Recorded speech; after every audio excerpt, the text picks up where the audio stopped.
የአውሮፓ ቻምፒየንስ ሊግ የሳምንቱ ምርጥ ቡድን ታውቋል። የሳምንቱ ምርጥ ተጫዋችም ተብሎ ኖኒ ማዱዌኬ ተመርጧል። አስገራሚ የውድድር ጊዜ ላይ ይገኛል። ኖኒ ማዱዌኬ በተለይ ከጉዳት ከተመለሰ በኋላ ለአርሰናል ምን እንደሚጨምር በደንብ እያሳየ ይገኛል። ከዝውውር ዜናዎች ጋር በተያያዘ አርሰናል ክሮኤሺያዊውን አማካኝ ቶኒ ፍሩክን ለማስፈረም ፍላጎት አለው እየተባለ ይገኛል። በምን ደረጃ ተጫዋቹን የማስፈረም እድል አለው? ወኪሉ የሰጠው አስተያየት አለ። ከዛ በተጨማሪም እነማን ከክለቡ ሊለቁ ይችላሉ? የእሱ መምጣትን ተከትሎ ምን አይነት ተጫዋች ነው ሚኬል አርቴታ ለምን ፈለገው? ምን አይነት ኳሊቲዎች አሉት የሚለውን በስፋት እየተመለከትን እንቆያለን። ከአዩብ ዋዴ ጋር በተያዘም ሌሎች እየተሰሙ ያሉ ጉዳዮች አሉ። የሊሉ የአማካኝ ስፍራ ተጫዋችን በተመለከተ በእንግሊዝ ፕሪሚየር ሊግ የ16ኛ ሳምንት ጨዋታ አርሰናል ወልቭስን በሚገጥምበት መርሃ ግብር ላይ የሊጉ የመጀመሪያ ደረጃ ወይም የሊጉ መሪ ከሊጉ ግርጌ ከሊጉ የመጨረሻ ደረጃ ላይ ከተቀመጠው ቡድን ጋር የሚጫወቱበት ነው 42ኛ ጨዋታ። ከዚህ በፊት እንግዲህ የነበሩ ታሪኮችን እናነሳለን። ወልቭስም የሊጉ መሪዎችን የሊጉ ግርጌ ላይ ሆኖ የማሸነፍ ልምድ ያለው ክለብ ነው። የሁለቱ ቡድኖች ጨዋታ ምን አይነት መልክ ይኖረዋል በስፋት የምንመለከተው ጉዳይ ነው የሚሆነው። ክሪስ ሰተን፣ ሶል ካምቤል እንዲሁም ደግሞ ፖል ሜርሰን ስለ አርሰናል የዋንጫ ግስጋሴ አርሰናል ማንን ማስፈረም አለበት በሚለውና ስለ ኖኒ ማዱዌኬ የሰጧቸው አስተያየቶች አሉ። በዝርዝር እንመለከተዋለን። የአርሰናል የወልቭስ ጨዋታን ከዛ በተጨማሪ ዝውውሮች በስፋት የምንመለከትበት ቆይታችን ተጀምሯል። ጤና ይስጥልን የተወደዳችሁ አብራችሁን ቆዩ። በርከት ያሉ ጉዳዮችን እያነሳሳን እንቆያለን። ዝውውሮችን ቀደም ያስተዋወቅኳችሁን ጉዳዮች በሙሉ እየነገርናችሁ እንቆያለን። ሰብስክራይብ አድርጉ። ቤተሰብ ሆኑ። ይህን ቪዲዮ ላይክ አድርጋችሁ እንድትጀምሩ ላስታውሳችሁ። ቤተሰብነታችሁን አሳዩን፣ መልእክቶቻችሁንም ጻፉልን። በርከት ያሉ ጉዳዮችን እንነግራችኋለን። በቆይታችን ከምናነሳቸው ጉዳዮች በቀጥታ እንጀምራለን። የእናንተን ተሳትፎ ግን እንፈልጋለን። አርሰናል ከወልቭስ ስለ ስንት ይጠናቀቃል? ግምቶቻችሁን አስቀምጦልን ተሳትፏችሁ እየቀነሰ ይገኛል። ያለ እናንተ ተሳትፎ እንግዲህ ቻናላችን አይቆይምና ተሳትፏችሁን እንፈልጋለን። ሀሳቦቻችሁን ጻፉልን። ወልቭስ ከአርሰናል ነገ ምሽት 5 ሰዓት ላይ የሚደረግ ጨዋታ ነው። ይህንን ጨዋታ በተመለከተ ብዙ ሀሳብ ሊሰጥ ይችላል። በተለይ ደግሞ የሚኬል አርቴታ ቡድን ምን አይነት ጉዞ ላይ እንዳለ በደንብ የተመለከትነው ነው። በቻምፒየንስ ሊግ ጨዋታ ላይ ያየናቸው ጉዳዮች አሉ። የእናንተን ሀሳብ ግን እንፈልጋለን። ከትናንትና ጨዋታ በኋላ ዝርዝር የክለብ ብሩዥን ጨዋታ በተመለከተ ብዙ ሀሳቦች እናነሳ ነበር። ከአምበልነት ጋር በተያዘ ማን መምራት አለበት አርሰናልን በአምበልነት የሚለው ብዙዎቻችሁ ቡካዮ ሳካ፣ ዴክላን ራይስ፣ ቪክተር ዮኬሬሽ ብላችሁ መልሶቻችሁን ልካችኋል። መሞሽ ራይስ ቢመራ የተሻለ ነው ብሎናል። ከዛ በተጨማሪ ፏድ ቪክተር ዮኬሬሽ የሚል መልእክቱን ልኮልናል። ዴክላን ራይስ ትክክለኛው አምበል ነው። አየነው ሙላለም የጻፈልን መልእክት ነው። ከዛ በተጨማሪ ስለ ዝውውር ስለ ቶኒ ፍሩክ ጠይቆናል። በደንብ በስፋት እናነሳችኋለን። ዴክላን ራይስ የተሻለ ነው ያለን አድማጫችንም አህመድ ነው። እንዲሁ ከልብ እናመሰግናለን። አሁን በቀጥታ ወደ ጉዳዮቻችሁ እናልፋለን። ከምናነሳቸው ጉዳዮች መካከል የቻምፒየንስ ሊግ የሳምንቱ ምርጥ ቡድን ይፋ ተደርጓል። በዚህ ምርጥ ስብስብ ውስጥ ኖኒ ማዱዌኬ ተካቷል። የቻምፒየንስ ሊግ ኦፊሻል የሳምንቱ ምርጥ 11 ነው። ከፊት ያሉት አንቶኒ ጎርደን፣ ሜሰን ግሪንውድ እንዲሁም ደግሞ ኖኒ ማዱዌኬ ናቸው። ማዱዌኬ 2 ግቦችን አስቆጥሯል። ከዛ በተጨማሪ ከሳምንቱ ምርጥ ተጫዋችነት ጋርም በተያዘ የሳምንቱ ምርጥ ተጫዋች ተብሎ ተመርጧል። በቻምፒየንስ ሊግ ከተጫወቱ ተጫዋቾች ከነ ኤርሊንግ ብራውት ሃላንድ ሌሎችም እነ ቪኒ ጁኒየር ሌሎችንም ትልቅ ስሞች መጥራት ይቻላል። ኖኒ ማዱዌኬ ግን በጣም ምርጥ ጊዜን በማሳለፍ የሳምንቱ የአውሮፓ ቻምፒየንስ ሊግ ምርጥ ተጫዋች ተብሎ ተመርጧል። ይገባዋል ትላላችሁ? ሀሳቦቻችሁን ጻፉልን። ከኖኒ ማዱዌኬ ጋር በተያዘ በአርሰናል ታሪክ አንድ ክብረ ወሰን አሻሽሏል። የመጀመሪያ 3 ግቦችን በሙሉ ቻምፒየንስ ሊግ ላይ በማስቆጠር የመጀመሪያው ተጫዋች ነው። ከዚህ በፊት እንደዚህ ያደረገ አንድም ተጫዋች የለም። በጣም ጥሩ አቅም ላይ ያለ ተጫዋች ነው። ገና 23 ዓመቱ ነው። በጣም ፈጣን የሚባል ተጫዋች ነው። በሁለቱም የመስመር ቦታዎች ላይ መጫወት ይችላል። እንዲሁም በቀጣይ ምናልባት ሚኬል አርቴታ በ9 ቁጥር ቦታ ላይ እንኳን ኖኒ ማዱዌኬን መጠቀም ይችላል የሚሉ አንዳንድ ዘገባዎችን እየተመለከትኩ እገኛለሁ። በተለይ የአርሰናል የ9 ቁጥር አማራጮች በጣም ሰፋ ያሉ ናቸው። ከቨርስ ሲመለስ ሚኬል ሜሬኖም እንደ 9 ቁጥር ልንመለከተው እንችላለን ከሚያስቆጥራቸው የግብ መጠኖች አንጻር። እንዲሁም ቪክተር ዮኬሬሽ፣ ጋብሪኤል ሱስ አሁን በሙሉ ጤንነት ቡድኑን እያገለገሉ ይገኛሉ። በዚህ ጉዳይ ላይ ዝርዝር ዘገባ እንድንሰራላችሁ ከፈለጋችሁ አርሰናል ማንን መጠቀም አለበት በአጥቂ ስፍራ ላይ የሚለውን መልእክቶቻችሁን ጻፉልን፣ እንመለስበታለን። በዛሬ ቆይታችን ግን በተለይ ከኖኒ ማዱዌኬ ጋር በተያዘ በ9 ቁጥር ቦታ ላይ በሁለቱም ዊንጎች ላይ መጫወት ይችላል። በተለይ የግራም የቀኝም መስመር አጥቂ ሆኖ ገና 23 ዓመቱ ላይ ይገኛል። በጣም እንደ አንበሳ የተራበ ብለው ይገልጹታል። ኦን ግራውንድ ታለንት ነው። አርሰናልን 45 ሚሊዮን ፓውንድ ብቻ ያስወጣ ለዛውም ከቸልሲ የተገኘ ተጫዋች ነውና የሱ ስኬታማ መሆን በደንብ ያለ ጥርጥር የሚጠበቅ ትልቅ ተጽዕኖም ያለው ነውና እነዚህ ጉዳዮች ይነሳሉ። አርሰናል ከወልቭስ ጋር በሚኖረው ጨዋታ ዙሪያ አንዳንድ ነጥቦችን እናንሳና የዝውውር ጉዳዮችን የተንታኞች ሀሳብን አነሳላችኋለሁ። አርሰናል ከወልቭስ ጋር ብዙ ለውጦችን አድርጎ ወደ ሜዳ ሊገባ ይችላል። በተለይ ደግሞ ከ10 ሳምንታት በኋላ ለመጀመሪያ ጊዜ ዴክላን ራይስን 6 ቁጥር ማርቲን ኦዴጋርድና ኤቤሬቺ ኤዜ የቀኝና የግራ 8 ቁጥር አድርጎ ሶስቱን ለመጀመሪያ ጊዜ በአማካኝ ስፍራ ላይ ሊጠቀም ይችላል። የጨዋታ በደንብ ይጠበቃል። ምክንያቱም ደግሞ ለመጨረሻ ጊዜ እነዚህ ተጫዋቾች በጋራ የተጫወቱት ማርቲን ኦዴጋርድ ተጎድቶ የወጣበት የዌስትሃም ዩናይትድ ጨዋታ አርሰናል ከዛ በኋላ ዙቢሜንዲ ኦዴጋርድን ቀይሮ ገብቶ ነበረ። ኦዴጋርድ በመጀመሪያ አሰላለፍ ላይ ከኤዜ ጋር በዚህ በ8 ቁጥር ቦታ ላይ የተጫወቱበት ነበር። ራይስ ባለፈው አልተጫወተም በህመም ምክንያት በጉዳት ሳይሆን ወደ ክለብ ብሩዥ ወደ ቤልጅየም አላቀናም ነበረ። በዚህ ጨዋታ ላይ ግን ይመለሳል። ከራይስ በተጨማሪም ጁሪን ቲምበር ወደ መጀመሪያ አሰላለፍ ላይ ከሚገቡ ተጫዋቾች መካከል አንዱ እንደሆነ በደንብ መናገር ይቻላል። በተከላካይ ስፍራ ላይ እንመለከተዋለን። በባለፈው ጨዋታ ላይ አርሰናል በደንብ ሲቸገር ነበረ።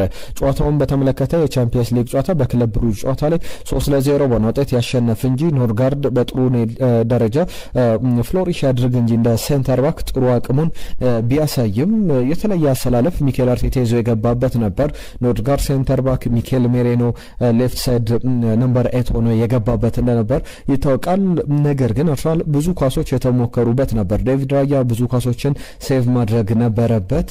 ኮትሮ በተለየ መንገድ ብዙ የተሞከረበት ነበር። ከዚያ በተሻለ ነገር ግን የተሻሉ ቁጥሮችን ማስመዝገብ ይኖርበታል። በዚህ በፕሪሚየር ሊጉ ጨዋታ ላይ ወደ ሜዳ የሚመለሰው ተጫዋች አንደኛው እሱ ነው። ቪክተር ዮኬሬሽ፣ ቡካዮ ሳካ እንዲሁም ደግሞ ኖኒ ማዱዌኬ ደግሞ ከፊት ይሰለፋሉ ተብሎ ይጠበቃል። ጋብሪኤል ማርቲኔሊ በቻምፒየንስ ሊግ ላይ 5ኛ ተከታታይ ጨዋታው ላይ ግብ አስቆጥሮ ታሪክ የሰራው ተጫዋች ወደ ተቀያሪ ወንበር ላይ ይወርዳል ተብሎ ይጠበቃል። አርሰናል በዚህ አሰላለፍ ወደ ሜዳ እንደሚገባ ይጠበቃል። ግምቶቻችሁን በጨዋታው ላይ ላኩልን። ከጋብሪኤል ማርቲኔሊ ጋር በተያያዘ ግን አንድ አስገራሚ የቻምፒየንስ ሊግ ሪከርድ ላንሳላችሁ። በቻምፒየንስ ሊግ ላይ 24 ጨዋታዎችን አድርጎ 9 የቻምፒየንስ ሊግ ግቦችን አስቆጥሯል።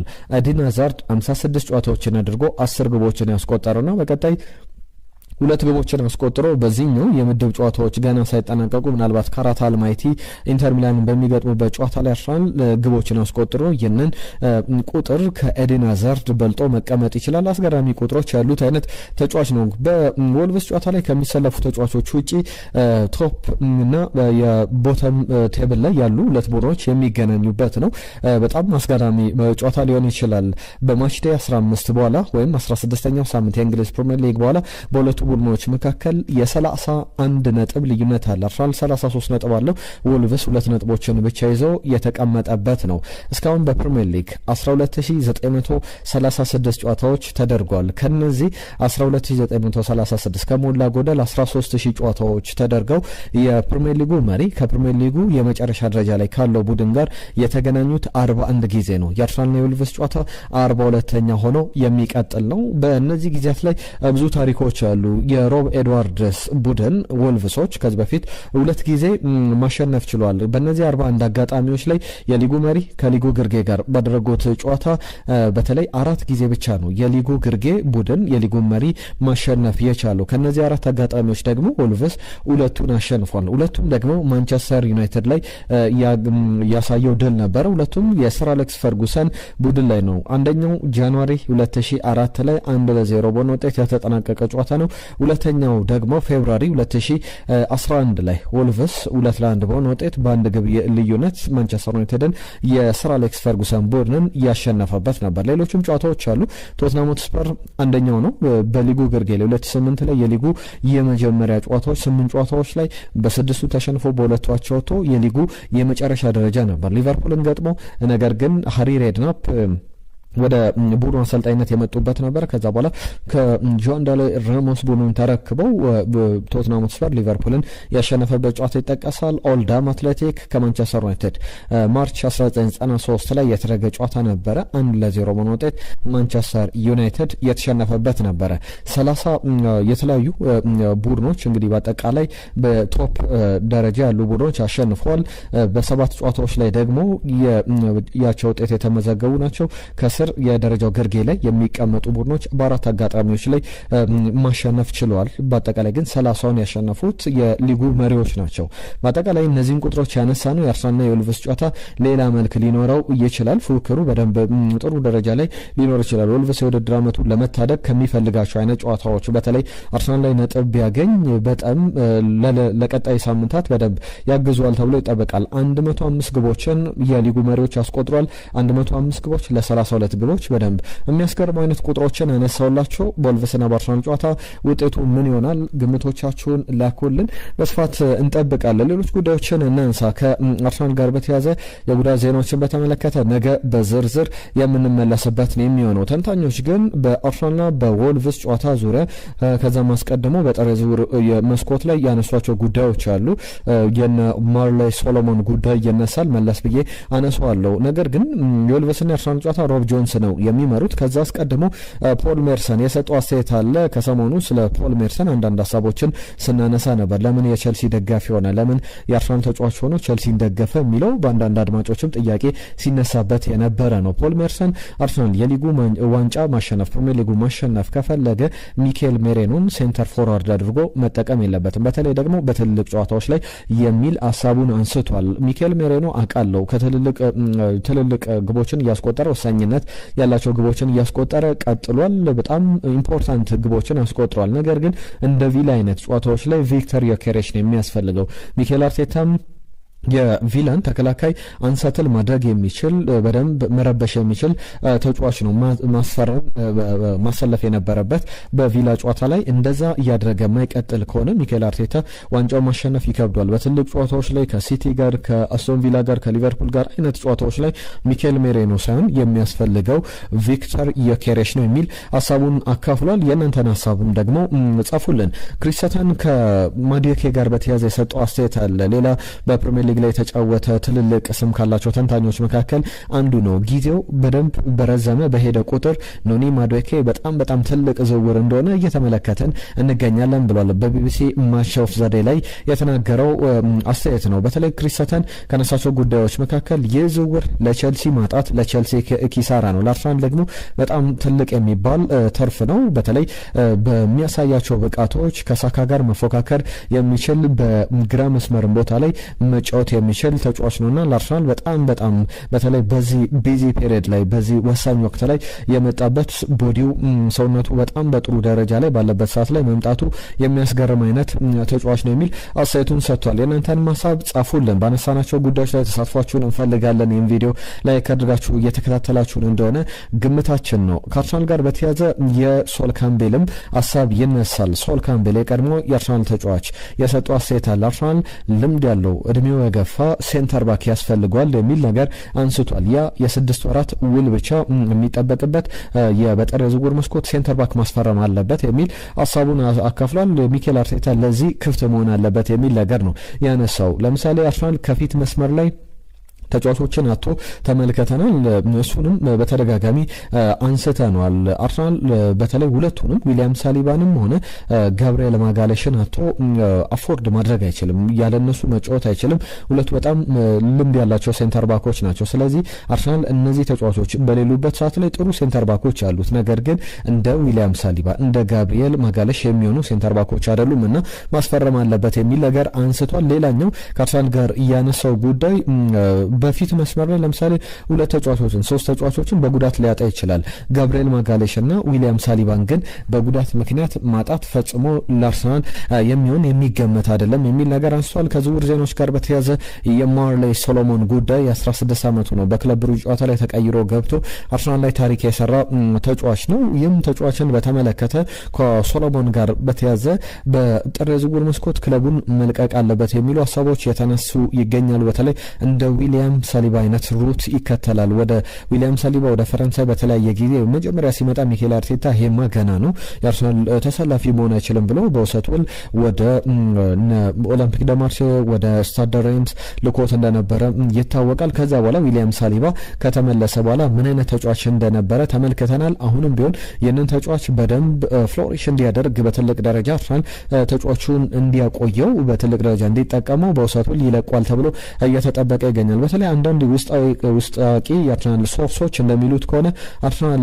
አይደን ኤቨንን ወደ ማንቸስተር ዩናይትድ የለቀቀው የተከላካይ ስፍራው ተጫዋች በቅርብ ጊዜያት ላይ የጨዋታ ጊዜ እያገኘ ተመልክተነዋል።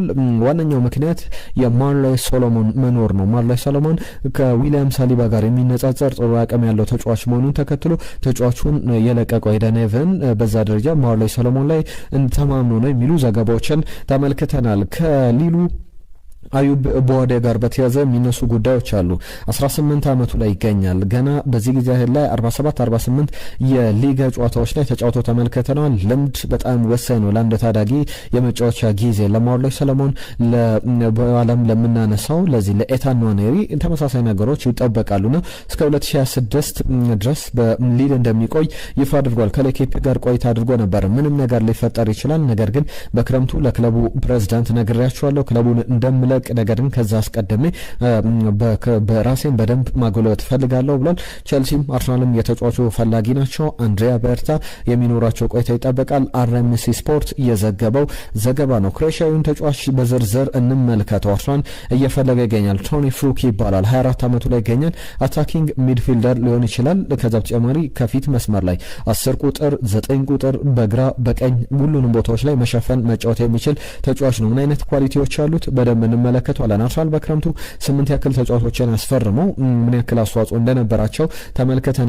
ከክሮኤሽያ የሚመጣው ቶኒ ፍሩክ ግን ከዛም በጣም ጥሩ የወደፊት ተስፋ ያለው ተጫዋች እንደሆነ በሚኬል አርቴታ በኩል እየተነገረ ይገኛል። የሱ ወኪል የሰጠው አስተያየት አለ። አዎ እውነት ነው፣ አርሰናል ተጫዋቹን ማስፈረም ይፈልጋል የሚል ሀሳቡን አንስቷል። የአርሰናል ወኪሎች ተጫዋቹን የአርሰናል መለማዮችም ተጫዋቹን በደንብ ስካውቶች እየተመለከቱት እንዳለም ተመልክተናል። ከፊት በተለያዩ ቦታዎች ላይ መጫወት ይችላል። በዋናነት ግን የ10 ቁጥር ቦታን ይዞ መጫወት ይችላል። የግራ እግር ተጫዋች ነው። 10 ግቦችን አስቆጥሯል። 2 ለግብ የሆኑ ኳሶችን ማቀበል ችሏል። 26 ያክል ጨዋታዎችን በያዝነው ውድድር ዘመን ብቻ ማከናወን የቻለ 24 ዓመት ተጫዋች ነው። ሚኬል አርቴታ ደግሞ ግብ ከማስቆጠርም በላይ ሊወድለት የሚችለው ኳሊቲ አለ። መከላከል ላይ አስገራሚ ቁጥሮች አሉ። ለምሳሌ በየጨዋታው ወደ 6 ያክል ዲዋሎችን የአንድ ለአንድ አጋጣሚዎችን ያሸንፋል፣ ወን ያደርጋል። ከዛ በተጨማሪ በሊጉ ላይ በየጨዋታው 1.3 ታክሎችን ይወርዳል፣ 4.4 ሪከቨሪዎችን ያስመዘግባል። በጣም ለተከላካይ እንኳን በጣም ትልቅ የሚባሉ ቁጥሮችን ነው እያነሳውላቸው ያሉት። በማጥቃቱም ረገድ ትልቅ ቻንሶችን በመፍጠር ቴኮኖችን የአንድ ለአንድ አጋጣሚዎች ላይ ተጫዋቾችን በመብለጥ የሚታወቅ አይነት ተጫዋች ነውና የክሮኤሽያ ብሔራዊ ቡድንም ተጫዋች ነው። በዝላትኮ ዳሊች ስር 5 ጨዋታዎችን አድርጓልና በቅርብ ጊዜያት ላይ ወደ ክሮኤሽያ ብሔራዊ ቡድን ብቅ እያለ ያለ ተጫዋች ነው። ክሮኤሽያን ተጫዋቾች ደግሞ ታታሪነት የሚታሙ አይደለም። እሱ የሚመጣ ከሆነ ግን ምን አይነት አሰላለፍ ምን አይነት ነገሮች ሊኖሩ ይችላሉ? ማርቲን ኦዴጋርድ፣ ኤቤሬቺ ኤዜ የመጀመሪያ የ10 ቁጥር ቦታ ላይ ተመራጭ ተጫዋቾች ናቸው። ከዛ በተጨማሪም ደግሞ ኤታን ንዋኔሪ አለ። ኤቤሬቺ ኤዜ፣ ማርቲን ኦዴጋርድ፣ ኤታን ንዋኔሪ እንደ ዴይሊ ሜል የቅርብ ጊዜያት ዘገባ ከሆነ በጥር የዝውውር መስኮት በውሰቱ ክለቡ ሊለቅ ይችላል። በተለይ ደግሞ የተጫዋች የሚመጣ ከሆነ የሚሉ ዘገባዎች አሉ። እስከ 7.9 ሚሊዮን ፓውንድ በትራንስፈር ማርኬት ቫልዩ መሰረት የተገመተ ተጫዋች ነው። የተጫዋች ከዚህ በፊት አንድሬ ክራማሪች ወደ ወልቭስ ወደ ሌስተር ሲመጣ ተመሳሳይ ክፍያ ተከፍሎበት እንደነበረ ይታወቃል። የቶኒ ፍሩክ ዝውውር ምን ያክል አስተዋጽኦ ይኖራል? አርሰናል ቀጣይ እቅድ ተጫዋቹ በትልቅ ክለቦች ጭምር የሚፈለግ አይነት ተጫዋች እንደሆነ ይታወቃል እና በትልቅ ደረጃ አቅሙን ማሳየት የሚችል አይነት ተጫዋች ነው። ለሁሉም እነዚህ ጉዳዮች ከአርሰናል ጋር በተያያዘ በዝውውር ሀሳቦች የሚነሱ ናቸው። ነገም አዳዲስ የዝውውር ጉዳዮችን ከዛ በተጨማሪ በጉዳት በአርሰናል ጨዋታ ላይ እነማን ይሰለፋሉ የሚለውን በዝርዝር ይዘን እንመለሳለን። አብረውነታችሁን እንፈልጋለን። ተሳትፏችሁን ባነሳናቸው ጉዳዮች ላይ መልእክቶቻችሁን ጻፉልን። በየዕለቱ አዳዲስ ጉዳዮችን ያልተሰሙ መረጃዎችን ይዘን እየመጣ እንገኛለን። ቻናላችንን ሰብስክራይብ አድርጉ፣ ቤተሰብነታችሁን አሳዩን። ዛሬ ግን እዚህ ላይ እናበቃለን። ጤና ይስጥልን።